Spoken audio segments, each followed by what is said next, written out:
అందరికీ హాయ్ అండి. పార్ట్ 1 వీడియోలో చాలా ఎమోషనల్ అయిపోయాను. ఎందుకంటే మనకి 2 రీజన్స్ ఉన్నాయి. నేను బీటెక్లో ఉన్నప్పుడు నా ఫ్రెండ్స్ ఇద్దరు సూసైడ్ చేసుకొని చనిపోయారు. ఒకటేమో బీటెక్ సెకండ్ ఇయర్లో, అంటే ఫస్ట్ పీరియడ్ క్లాస్కి వెళ్ళాడు. సెకండ్ పీరియడ్ వాడు హాస్టల్ ఉంటుంది, కాలేజ్ హాస్టల్కి సెకండ్ పీరియడ్ వెళ్ళిపోయి సూసైడ్ చేసుకున్నారు. అంటే ఎవరో చెప్పారు, ఇట్లా ఎవరో సూసైడ్ చేసుకున్నారు. వెళ్ళి చూస్తే అదే నన్ను చూసి షాక్ అయిపోయాను. అంటే బాగున్నవాడు ఎందుకు సూసైడ్ చేసుకున్నాడని. మళ్ళీ తర్వాత చేసిందంటే వాళ్ళ నాన్న వన్ సైడ్ లవ్ చేసి వాళ్ళ వాళ్ళ ఇంట్లో తెలిసిపోయేదో తిట్టారని సూసైడ్ చేసుకున్నాడు. పాపం వాడి మీద వాళ్ళ పేరెంట్స్ చాలా హోప్స్ పెట్టుకుంటాడు కదా, ఏదో ఒక మాట అన్నాడని తిట్టాడని ఊర్లో వాళ్ళు అనుకుంటున్నారని రాంగ్ డిసిషన్ తీసుకున్నాడు.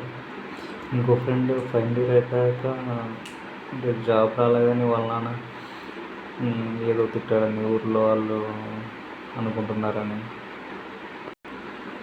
సూసైడ్ చేసుకున్నాడు. అంటే అతనికి అసలు ఏ బ్యాడ్ హ్యాబిట్స్ లేవు. ఇలా ఇంకెవరు పేరెంట్స్ తిట్టారని వన్ సైడ్ ఊర్లో వాళ్ళు ఏదో అనుకుంటున్నారని, జాబ్ రాలేదని ఊరికి సూసైడ్ చేసుకోకండి. ఊర్లో వాళ్ళు కొన్ని రోజులు అనుకుంటున్నారు, ఇంకో టాపిక్ వస్తేనే దాన్ని మర్చిపోతారు. సో మీ గురించి, మీ పేరెంట్స్ గురించి, ముఖ్యంగా మీ గురించి ఆలోచించండి. సూసైడ్ ఎవరు చేసుకోకండి. చాలామంది స్టూడెంట్స్ కూడా 10th క్లాస్ వాళ్ళు 10th ఫెయిల్ అయ్యామని, ఫెయిల్ అవుతామన్న భయంతో పేరెంట్స్ తిడతారని సూసైడ్ చేసుకుంటున్నారు. చదువు ఒకటే లైఫ్ కాదు.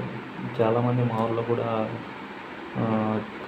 అండ్ మా ఫ్రెండ్స్లో కూడా చదువులో చాలామంది బిజినెస్ స్టార్ట్ చేసుకొని చాలా హ్యాపీగా బతికే వాళ్ళు చాలామంది ఉన్నారు. చదువుకొని జాబ్ చేసే వాళ్ళు ఒకరే కాదు.